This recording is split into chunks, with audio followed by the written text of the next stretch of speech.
This is a 4-page excerpt from Joseph Heller's, as I said, Catch-22. I forgot to look at. So if I can just say, yeah, this is a book. Actually, my mom pointed me to it in high school, and so originally published in 1955. 1955. Okay. My mom, I think, recognizing that I was a little, different.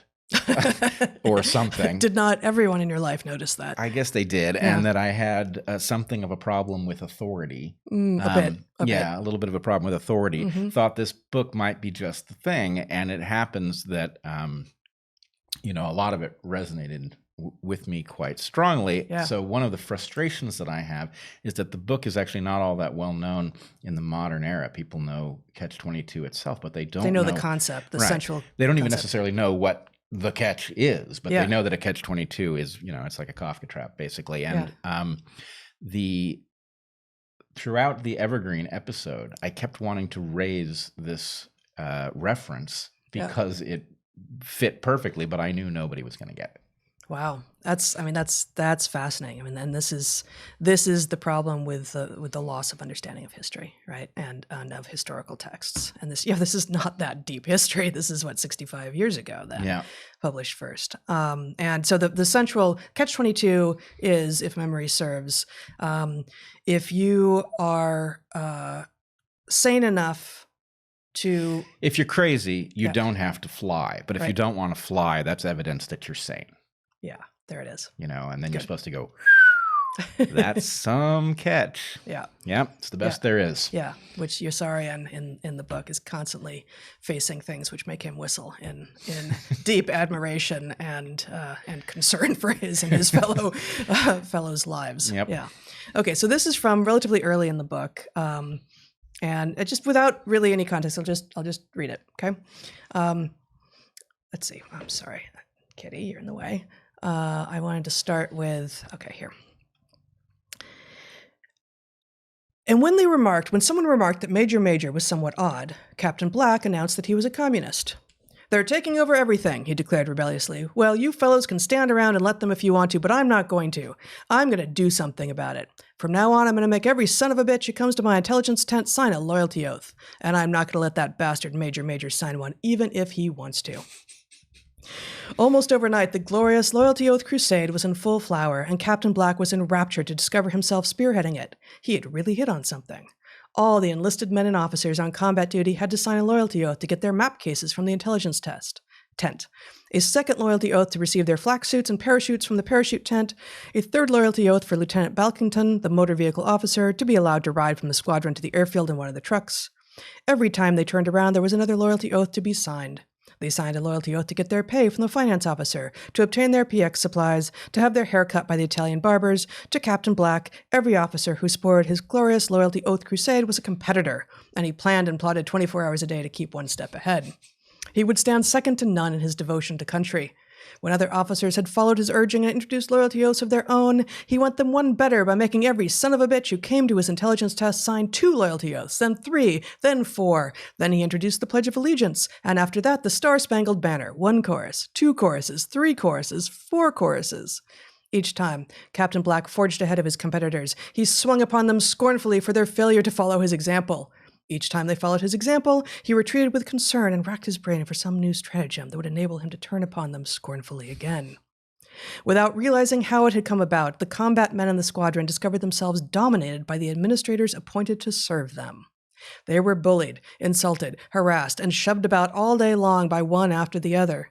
When they voiced objection, Captain Black replied that people who were loyal would not mind signing all the loyalty oaths they had to.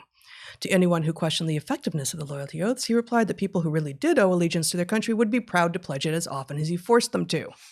And to anyone who questioned the morality, he replied that the Star-Spangled Banner was the greatest piece of music ever composed. The more loyalty oaths a person signed, the more loyal he was. To Captain Black, it was as simple as that, and he had Corporal Kolodny sign hundreds with his name each day so that he could always prove he was more loyal than anyone else. The important thing is to keep them pledging, he explained to his cohorts. It doesn't matter whether they mean it or not. That's why they make little kids pledge allegiance even before they know what pledge and allegiance mean. To Captain Pritchard and Captain Wren, the glorious Loyalty Oath Crusade was a glorious pain in the ass, since it complicated their task of organizing the crews for each combat mission. Men were tied up all over the squadron, signing, pledging, and singing, and the missions took hours longer to get underway. Effective emergency action became impossible, but Captain Pritchard and Captain Wren were both too timid to raise any outcry against Captain Black, who scrupulously enforced each day the doctrine of continual reaffirmation that he had originated, a doctrine designed to trap all those men who had become disloyal since the last time they had signed a loyalty oath the day before. It was Captain Black who came with advice to Captain Pritchard and Captain Wren as they pitched about in their bewildering predicament. He came with a delegation and advised them bluntly to make each man sign a loyalty oath before allowing him to fly on a combat mission. Of course, it's up to you, Captain Black pointed out. Nobody's trying to pressure you, but everyone else is making them sign loyalty oaths, and it's going to look mighty funny to the FBI if you two are the only ones who don't care enough about your country to make them sign loyalty oaths. If you want to get a bad reputation, that is nobody's business but your own. All we're trying to do is help. Milo was not convinced and absolutely refused to deprive Major Major of food, even if Major Major was a communist, which Milo secretly doubted. Milo was by nature opposed to any innovation that threatened to disrupt the normal course of affairs. Milo took a firm moral stand and absolutely refused to participate in the glorious loyalty oath crusade until Captain Black called upon him with his delegation and requested him to. National defense is everybody's job, Captain Black replied to Milo's objection, and this whole program is voluntary, Milo, don't forget that. The men don't have to sign Pritchard and Wren's loyalty oath if they don't want to, but we need you to starve them to death if they don't. It's just like Catch-22, don't you get it? You're not against Catch-22, are you? Doc Danica was adamant. What makes you so sure Major Major's a communist? You never heard him denying it until we began accusing him, did you? And you don't see him signing any of our loyalty oaths. You weren't letting him sign any. Of course not, Captain Black explained. That would defeat the whole purpose of our crusade. Look, you don't have to play ball with us if you don't want to, but what's the point of the rest of us working so hard if you're going to give Major Major medical attention the minute Milo begins starving him to death? I just wonder what they're going to think up at group about the man who's undermining our whole security program. They'll probably transfer you to the Pacific. Doc Danica surrendered swiftly. I'll go tell Gus and Wes to do whatever you want them to do. Up at group, Colonel Cathcart had already begun wondering what was going on. It's that idiot Black off on a patriotism binge, Colonel Corn reported with a smile. I think you'd better play ball with him for a while since you're the one who promoted Major Major to squadron commander. That was your idea, Colonel Cathcart accused him petulantly. I never should have let you talk me into it. And a very good idea it was, too, reported Colonel Corn, since it eliminated that superfluous major that's been giving you such an awful black eye as an administrator. Don't worry. This will probably run its course soon. The best thing to do now is send Captain Black a letter of total support and hope he drops dead before he does too much damage. Colonel Corn was struck with a whimsical thought. I wonder. You don't suppose that imbecile will try to turn Major Major out of his trailer, do you? The next thing we've got to do is turn that bastard Major Major out of his trailer, Captain Black decided. I'd like to turn his wife and kids out into the woods, too, but we can't. He has no wife and kids, so we'll just have to make do with what we have and turn him out. Who's in charge of the tents? He is. You see, cried Captain Black, they're taking over everything. Well, I'm not going to stand for it. I'll take this matter right to Major de Coverley himself if I have to. I'll have Milo speak to him about it the minute he gets back from Rome.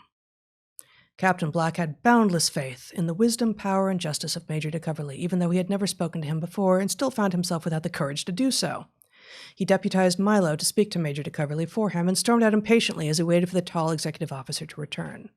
Along with everyone else in the squadron, he lived in profound awe and reverence of the majestic, white-haired major with the craggy face and Jehovian bearing, who came back from Rome finally with an injured eye inside a new celluloid eye patch and smashed his whole glorious crusade to bits with a single stroke.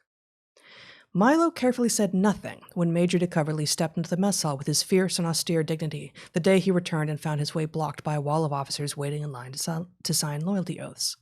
At the far end of the food counter, a group of men who had arrived earlier were pledging allegiance to the flag, with trays of food balanced in one hand in order to be allowed to take seats at the table. Already at the tables, a group that arrived earlier was singing the Star-Spangled Banner in order that they might use the salt and pepper and ketchup there. The hubbub began to subside slowly as Major de Coverley paused in the doorway with a frown of puzzled disapproval, as though viewing something bizarre. He started forward in a straight line, and the wall of officers before him parted like the Red Sea. Glancing neither left nor right, he strode indomitably up to the steam counter, and in a clear, full-bodied voice that was gruff with age and resonant with ancient eminence and authority, said, "Gimme eat." Instead of eat, Corporal Snark gave Major de Coverley a loyalty oath to sign. Major de Coverley swept it away with mighty displeasure the moment he recognized what it was, his good eye flaring up blindingly with fiery disdain and his enormous old corrugated face darkening in mountainous wrath. "Gimme eat, I said." he ordered loudly in harsh tones that rumbled ominously through the silent tent like claps of distant thunder. Corporal Snark turned pale and began to tremble. He glanced toward Milo pleadingly for guidance. For several terrible seconds there was not a sound. Then Milo nodded. "Give him eat," he said. Corporal Snark began giving Major de Coverley eat. Major de Coverley turned from the counter with his tray full and came to a stop. His eyes fell on the groups of other officers, gazing at him in mute appeal, and with righteous belligerence he roared, "Give everybody eat!" "Give everybody eat," Milo echoed with joyful relief, and the glorious Loyalty Oath Crusade came to an end. So yes, for months I harbored the desire to say, "Give everybody eat," and have the madness come to an end. But I knew it would have been lost on everyone. You didn't have the authority to do so. No, I didn't. You had not returned from Rome with one eye bandaged and the eminence of a long military career behind you. What we needed was an adult, as we need now, an adult with the eminence and the authority, unfortunately, to come in and say, "This will stop." Well, this will stop. I wasn't imagining in my wildest dreams that I had the authority to do it, but what I was imagining was that the reference would cause people who were engaged in this loyalty bullshit to recognize what they had become and suddenly become so embarrassed that they would withdraw it. But and I can think of a few people who were privately supportive of us and who were publicly on the fence, who for whom that would have caused a pivot. Right. And I think probably in every organization where this is happening, that is true. But is it widespread?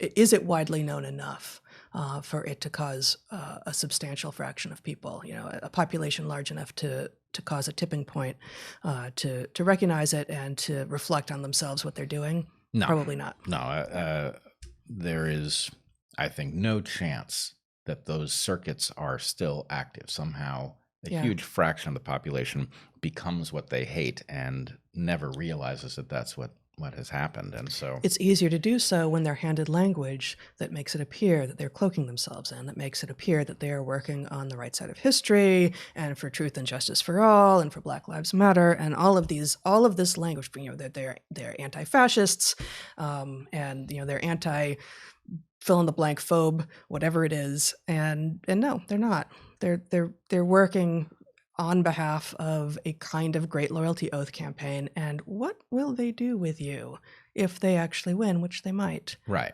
And, the blind spot is created by the fact that, we can all sort of see the nationalists, the petty nationalists running away with a loyalty oath campaign to the flag or to the nation or something like that.